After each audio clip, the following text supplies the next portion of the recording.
Some of the state's best-known officials and political strategists assembled for the watch party at NJTV headquarters last night. Governor Christie's first question was familiar turf to this crowd.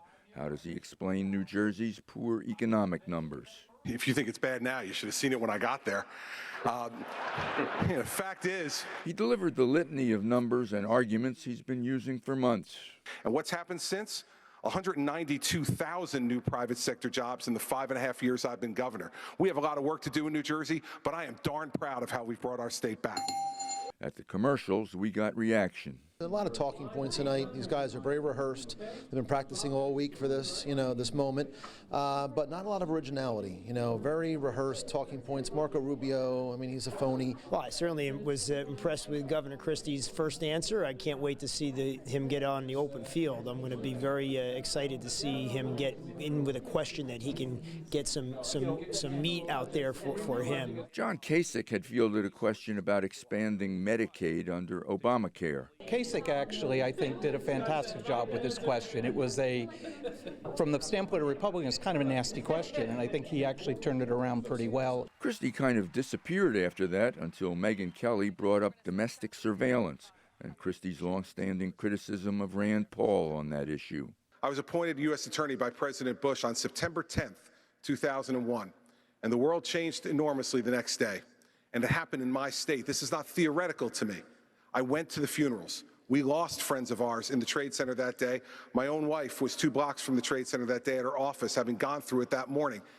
When you actually have to be responsible for doing this, you can do it, and we did it for 7 years in my office, respecting civil liberties and protecting the homeland. I want to collect more records from terrorists, but less records from innocent Americans.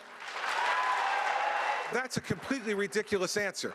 I want to collect more records from terrorists, but less records from other people. How are you supposed to know, Megyn? Use the Fourth Amendment. How are you supposed Use to? The Fourth no, I'll Amendment. tell you how you get a warrant. Let me tell you something. Get a judge to sign a warrant. Senator. Go ahead, wait, Governor Christie, make your point. Listen, Senator. When you're sitting in a subcommittee just blowing hot air about this, you can say things like that. When you're responsible for protecting the lives of the American people, then what you need to do is to make sure that you use the system the way it's supposed to work. Here's the problem, Governor. You fundamentally misunderstand the Bill of Rights.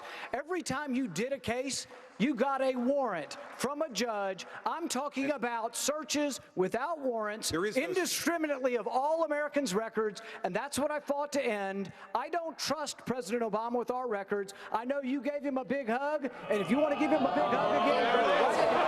Go ahead, Governor.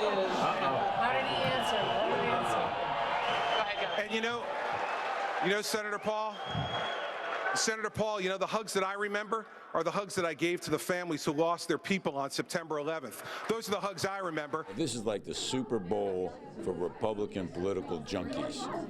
Doesn't get any better than this. I don't want this to end. I think it's the same Chris Christie we've seen all along. He tells it like it is. Trump is a disaster.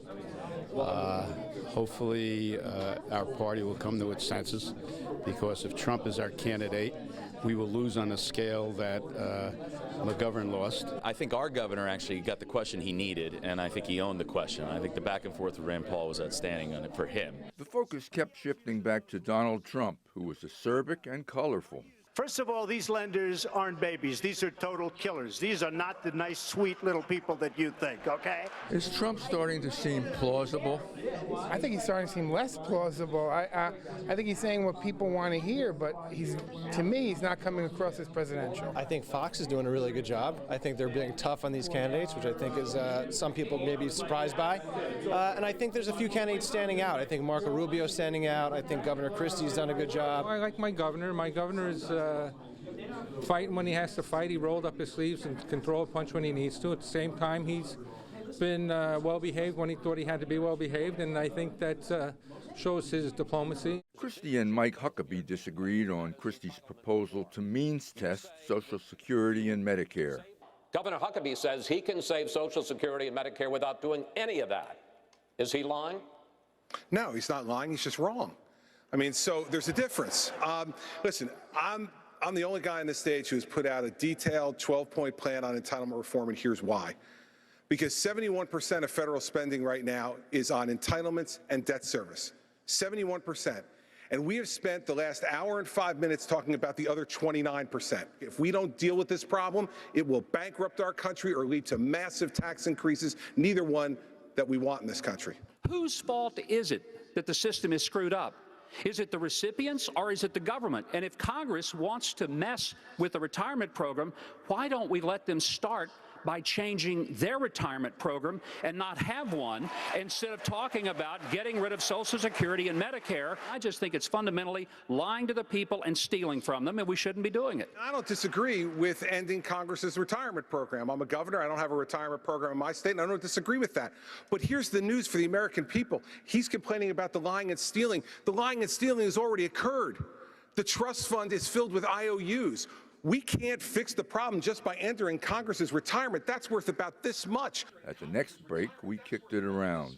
Do I have to interview you? So, Michael, what's your impression so far? I think it's a good debate. I think Trump is gaining plausibility, unlike Bob Uden here, who thinks he's a disaster. And who else said to me that he was a disaster? Not only now, but if he were to become our candidate. Chris Russell said it too, but he's moving to Bergen County anyway. Show of hands if you think Trump is helping himself today. Raise your hand. If you think he's hurting himself, raise your hand. Huh. What if you don't know? He doesn't look The reason he's helping himself is because, in my judgment, he's dominating the discussion.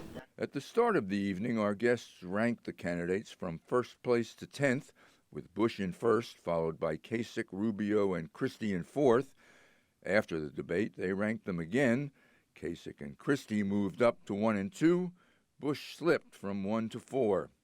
So who won? When you have that many people on the stage, I don't think anybody wins.